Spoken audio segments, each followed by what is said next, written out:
Assalamualaikum warahmatullahi wabarakatuh. Kami dari kelompok 2 yang akan mempresentasikan hasil materi PPT kami dengan judul faktor-faktor produksi pertanian.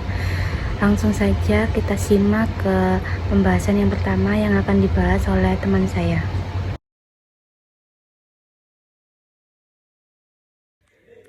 Pengantar. Faktor produksi pertanian memegang peran penting dalam mencapai produksi pertanian yang optimal. Dalam mengelola faktor produksi pertanian, petani perlu melakukan perencanaan yang matang, pengelolaan lahan yang baik, perawatan tanaman yang intensif, serta memanfaatkan teknologi pertanian yang ada. Dengan memahami dan mengelola faktor-faktor produksi dengan baik, petani dapat menghasilkan produktivitas yang tinggi. Selain itu, bisa mengurangi biaya produksi dan mencapai hasil pertanian yang lebih baik secara keseluruhan. Oleh karena itu, faktor produksi memainkan peran kunci dalam keseluruhan kinerja dan keberlanjutan sektor pertanian. Efisiensi merupakan pencapaian output maksimum dari penggunaan sumber daya tertentu. Jika output yang dihasilkan lebih besar daripada sumber daya yang digunakan, maka semakin tinggi pula tingkat efisiensi yang dicapai. Pengelolaan usaha tani yang efisien akan mendatangkan pendapatan yang positif atau suatu keuntungan. Usaha tani yang tidak efisien maka akan mendatangkan suatu kerugian.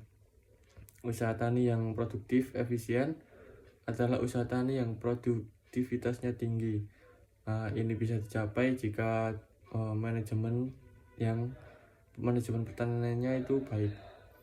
Dengan penguasaan manajemen usaha tani yang baik, maka petani akan secara efisien menggunakan sumber daya yang tersedia untuk meningkatkan keuntungan dengan memutuskan atau memilih dari berbagai alternatif terbaik yang tersedia.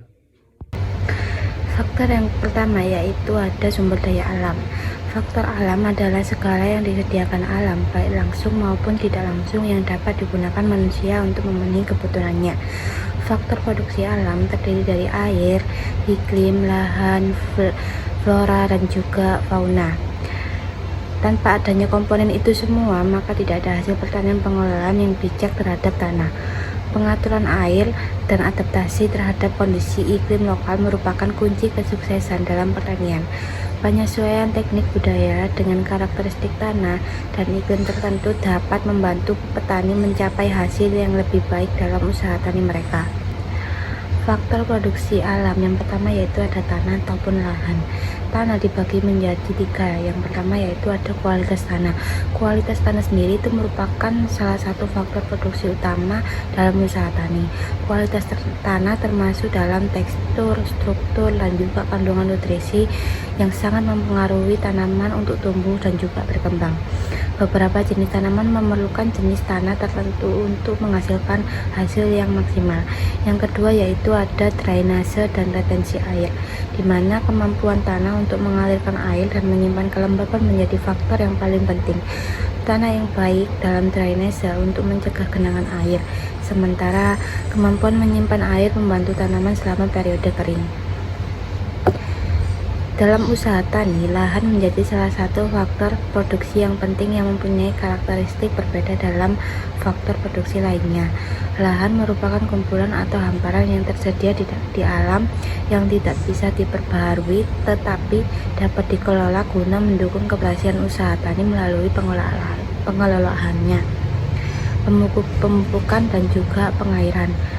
Perbedaan lain lahan dibandingkan faktor produksi lainnya adalah lahan tidak dapat dipindah ke lokasi lain, hanya bisa dipindahkan ke pemilikannya saja.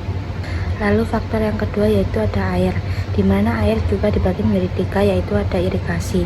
Irigasi sendiri yaitu ketersediaan air sangat penting untuk pertumbuhan tanaman. Di daerah dengan curah hujan rendah atau tidak dapat diandalkan, sistem irigasi itu sangat diperlukan untuk menyediakan pasokan air yang cukup. Yang kedua yaitu ada manajemen air. Manajemen air yang efisien termasuk pengaturan irigasi dan juga pengendalian banjir, membantu mengoptimalkan pertumbuhan tanaman dan mencegah kekurangan air atau kelebihan air. Yang ketiga yaitu ada kelembapan tanah yang berlebihan atau kekurangan, di mana dapat mengakibatkan masalah seperti tanaman mati, penyakit akar, ataupun stres tanaman. Oleh karena itu, pengelolaan kelembapan tanah merupakan faktor yang paling penting untuk dalam keberhasilan usaha tani. Faktor yang ketiga yaitu ada iklim, di mana iklim tersebut dibagi menjadi tiga, yaitu ada suhu. Suhu sendiri yaitu di mana tanaman memiliki rentang suhu yang optimal untuk pertumbuhan dan juga perkembangan. Faktor tersebut itu mencakup suhu harian, musim, dan juga suhu ekstrim yang dapat mempengaruhi produksi pertanian. Lalu yang kedua ada curah hujan. Ketersediaan air melalui curah hujan mempengaruhi tanaman di wilayah yang tergantung pada hujan. Pola curah hujan juga dapat tidak teratur ataupun terlalu berlebihan dapat mempengaruhi produktivitas tanaman ataupun produktivitas pertanian. Yang terakhir yaitu ada kelembapan tanah dan kelembapan udara, di mana kelembapan udara dan juga tanah memainkan peran yang penting dalam fotosintesis dan juga transpirasi tanaman. Kelembapan yang sesuai dapat mendukung pertumbuhan tanaman menjadi optimal. Lanjut dari saya, faktor produksi pertanian yang lain adalah modal. Modal adalah barang atau uang yang bersama dengan faktor produksi lain untuk menghasilkan barang baru. Modal dibagi menjadi dua, yaitu modal tetap dan modal bergerak. Modal tetap adalah barang-barang modal yang digunakan dalam proses produksi yang dapat digunakan beberapa kali, seperti mesin, bangunan, alat-alat pertanian. Dan modal bergerak adalah barang-barang modal yang dipakai dalam proses produksi dan habis terpakai, seperti bahan bakar, pupuk, dan bahan mentah. Yang pertama, modal ada peralatan. Ciri di Indonesia salah satunya adalah tidak efisien dan tidak produktif. Ini karena skala usaha yang kecil dan terpencar. Untuk mengatasi hal ini, perlu penggabungan lahan dalam bentuk farmers enterprise. Jika sudah, perlu alat dan mesin pertanian untuk melakukan usaha di sektor pertanian, pangan, dan perkebunan. Ada investasi masuk berupa pembelian alat dan mesin pertanian, sewa alat dan mesin, tenaga kerja, dan energi. Untuk yang kedua adalah tentang benih. Salah satu faktor penting yang menentukan tingkat hasil tanaman adalah benih, di mana benih bersama dengan sarana produksi lainnya seperti pupuk, air, cahaya, iklim menentukan tingkat hasil tanaman. Meskipun tersedia sarana produksi lain yang cukup, apabila yang digunakan adalah benih yang rendah, maka hasilnya juga akan rendah. Untuk modal yang ketiga adalah pupuk pestisida. Pupuk berfungsi sebagai sumber zat hara untuk mencukupi kebutuhan nutrisi tanaman dan memperbaiki struktur tanah. Pemberian pupuk pada media tanam dapat meningkatkan kadar hara dan kesuburan. Aktivitas pertanian biasanya secara terus-menerus akan mengakibatkan tanah kehilangan unsur hara. Dan untuk penggunaan pestisida ialah menekan atau mengurangi populasi jasad pengganggu sasaran seperti hama, penyakit, dan gulma hingga di bawah batas nilai ambang ekonomi tanpa menimbulkan dampak yang merugikan. Selanjutnya ada tenaga kerja. Tenaga kerja meliputi keterampilan dan pelatihan. Keterampilan dan pengetahuan membantu meningkatkan efisiensi atau pelatihan untuk menguasai teknik pertanian modern dan praktik terbaik.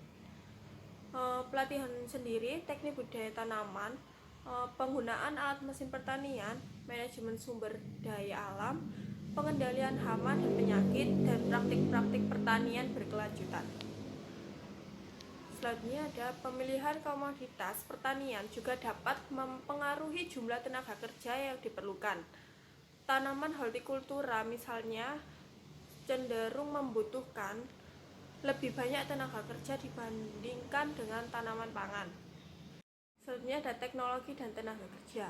Teknologi pertanian modern juga dapat meningkatkan efisiensi dan produktivitas usaha tani, sehingga memungkinkan penggunaan tenaga kerja yang lebih efektif.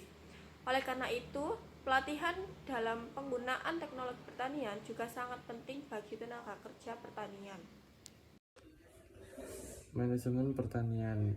Fungsi manajemen yang banyak dikenal adalah fungsi POAC, itu planning, organizing, actuating, dan controlling.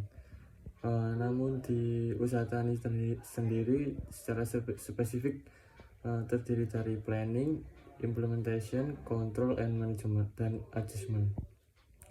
Untuk yang perencanaan ini terkait dengan input-input dan sarana produksi yang dibutuhkan, baik dari segi jenis, jumlah, dan mutu atau spesifikasinya. Setelah itu maka disusun rencana dan sistem pengadaannya, entah itu meminjam atau beli. Untuk implementasi itu setelah rencana dikembangkan, langkah selanjutnya adalah melaksanakan.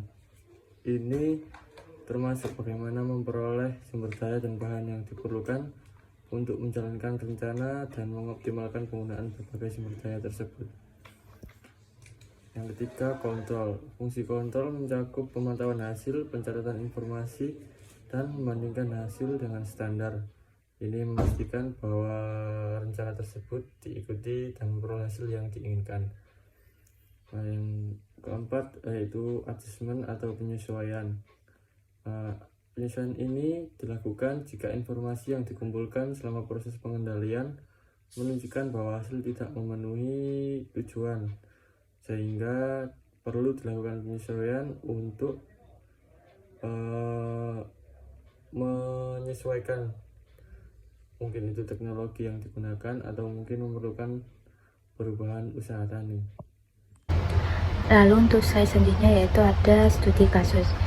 Studi kasus yang kita ambil yaitu ada di Desa Celumprit, Kecamatan Boyolali, Kabupaten Jawa Tengah, di mana petani padi menerapkan strategi efektif untuk meningkatkan hasil pertanian mereka melalui optimalisasi faktor produksi. Yang pertama yaitu ada sumber daya alam. Sumber daya alam itu di sana meliputi pengelolaan air sawah, di mana petani membangun saluran irigasi yang efisien untuk menerapkan sistem irigasi tetes untuk meningkatkan pemanfaatan air. Lalu yang kedua yaitu adanya pemilihan varietas unggul. Pemilihan varietas padi di sana itu harus disesuaikan dengan kondisi tanah dan juga iklim lokal.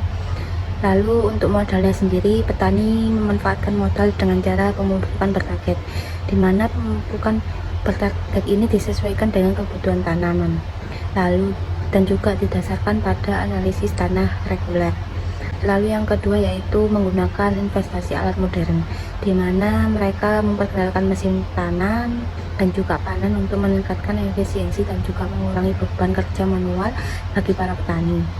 Lalu untuk faktor tenaga kerjanya sendiri, di Desa Celumprit ini petani menggunakan pelatihan modernisasi petani untuk menerima pelatihan dan juga penggunaan teknologi modern, termasuk aplikasi pertanian untuk pemantauan ataupun perencanaan.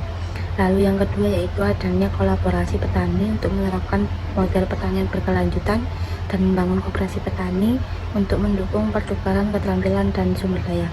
Lalu untuk manajemen pertanian itu terdapat jadwal tanam yang tepat, perencanaan musim tanam yang disesuaikan dengan siklus iklim setempat, dan juga yang kedua yaitu terdapat mentoring rutin dengan menggunakan sistem pemantauan untuk membantu pertumbuhan tanaman mencepat respon terhadap perubahan kondisi. Dari pendekatan tersebut, Desa Celumprit, Kecamatan Boyolali, Kabupaten Jawa Tengah itu mencapai peningkatan hasil produksi padi secara signifikan, mengurangi biaya produksi, dan juga menciptakan model pertanian yang berkelanjutan. Dari studi kasus di atas itu menunjukkan bagaimana integrasi yang efektif dan juga faktor produksi dapat menghasilkan hasil pertanian yang optimal.